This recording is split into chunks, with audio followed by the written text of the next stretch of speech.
এরপরে প্রশ্ন হলো, প্রথম আজানের উত্তর দিলে হবে নাকি যতবার আজান দিবে ততবার উত্তর দিতে হবে?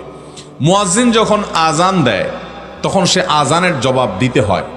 এই আজানের জবাব দেওয়াটা খুব ফজিলতপূর্ণ একটা আমল। আমাদের সমাজে অনেকে এটা জানেন না, খুব একটা জানাশোনা অনেকের মধ্যে নাই।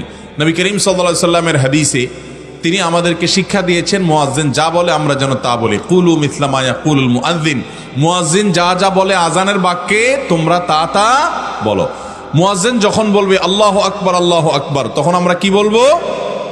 আল্লাহু আকবার আল্লাহু আকবার।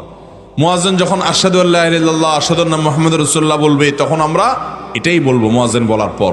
হাইয়া আলাস সালাহ হাইয়া আল ফালাহ যখন বলবে, তখন কি বলবো? লা হাওলা ওয়ালা কুওয়াতা ইল্লা বিল্লাহ।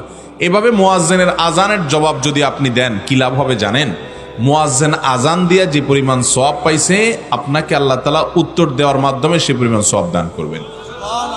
মুয়াজ্জিন কি পরিমাণ সওয়াব পায়?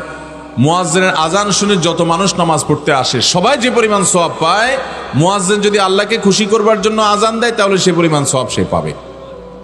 আর যদি শুধু পয়সার ধান্দায় করে, শুধু চাকরি হিসাবেই নেয়, তাহলে সওয়াব পাবে না।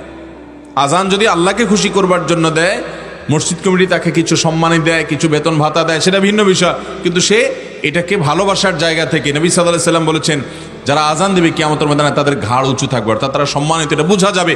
সেই জায়গায় যদি কেউ আজান দেয় তাহলে তার এই মর্যাদা হবে। অতএব আজানের জবাব দেবো তো ইনশাআল্লাহ। এখন কথা হলো, এক এলাকাতে 5, 7টা 10টা মসজিদের আজান শোনা যায়, কোনটার জবাব দিবেন? আপনার মহল্লার মসজিদের আজান যদি আপনি আগে শুনেন, আগে জবাব দিবেন, অথবা অন্যটা আগে শুনছেন তো সেটার জবাব দিবেন। যদি কয়েকটার আজান শুনেন এবং কয়েকটার জবাব আপনি দেন, সবগুলোর কারণে আপনি আলাদা আলাদা সওয়াব পাবেন।